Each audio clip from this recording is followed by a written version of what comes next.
Well, hello everyone, and greetings as we begin today that yearly pilgrimage that we undertake each and every year through the season of Lent.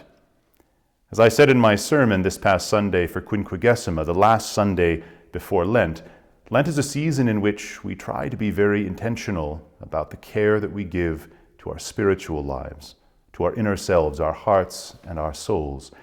Just like our bodies can sometimes become sick or we come into contact with certain things that make us sick, the same can happen to our souls. We can come into contact with and fill ourselves with all kinds of things that can distract us or hurt us inwardly. When we are sick in body, we often take medicine. We get extra rest in order to heal, but we often neglect the health of our souls. Lent is a preparation for the celebration of Easter, Jesus' resurrection, and it's a time to think about what it is that our souls need for their health and well-being. And so our preparation in Lent is a preparation of our soul to witness and receive the risen Lord. To use a gardening image, a biblical image too, think of Lent and the things that we undertake like the preparation of soil for planting. A few years ago at the rectory, we filled much of our beds with seafood compost, nutritious, but full of claw bits and shells and lobster bands. Last spring, I made a big sieve and sifted out buckets full of this scrap.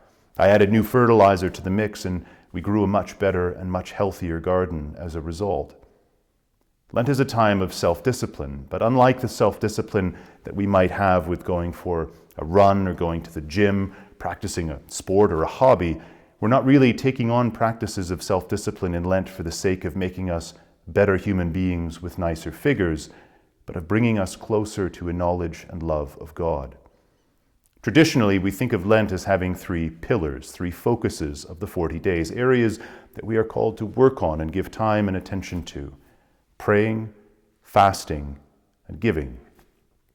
There's lots to say about all of these pillars, but I want to focus today on one that you may not already be doing or have done. Maybe you've never done: fasting. In a very basic sense, fasting simply refers to the act of giving something up, lingo that's probably most familiar to us when it comes to Lent. People might ask us, what are you giving up for Lent? Pretty good question, really, but it leaves a lot about fasting unanswered, because fasting is about so much more than just simply giving something up. Lent is indeed a time in which we should all strive to consume less. Food, definitely, but also think of the ways that the media, the television, the internet can put images or thoughts or temptations into our hearts and our minds that hurt us or hurt others.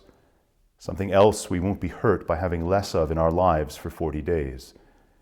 Fasting is about abstaining from things, but nowhere in our tradition will you find a guide on what exactly you should do for Lent.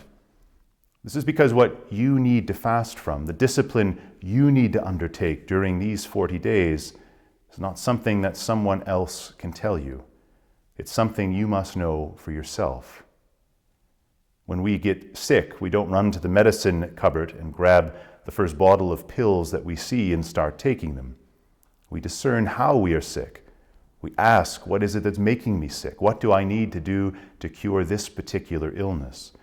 If we break our ankle, for example, taking a whole bunch of sinus medication isn't going to do much good.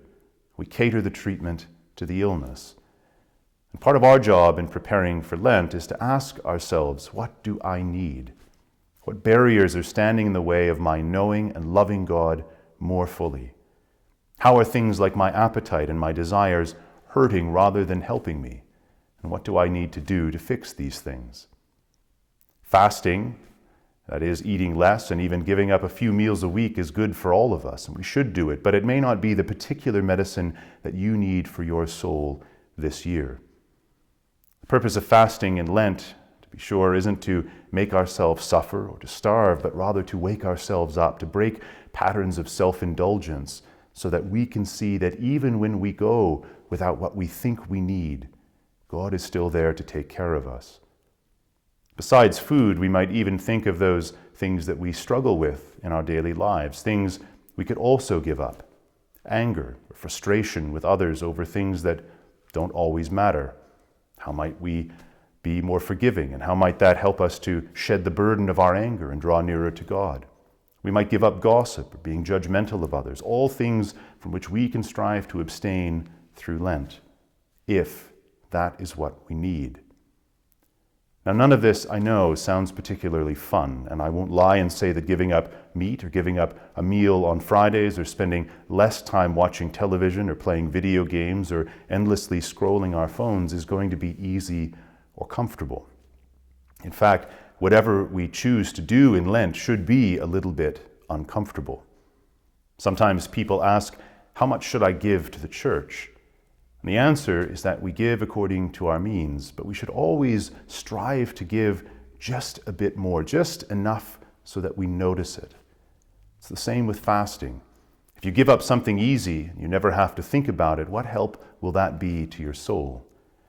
But if you give something up that makes your life just that much more uncomfortable, then in those moments of struggle, you are brought back to remember why you're fasting in the first place and to recall the ways that God is sustaining you through that time.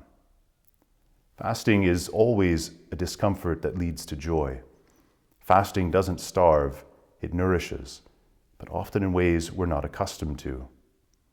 Here in the parish, myself or Reverend Ned are certainly happy to talk with you, to help you think about what disciplines you might consider undertaking for Lent. And if you're watching from somewhere else, I'm sure your parish priest will likely do the same.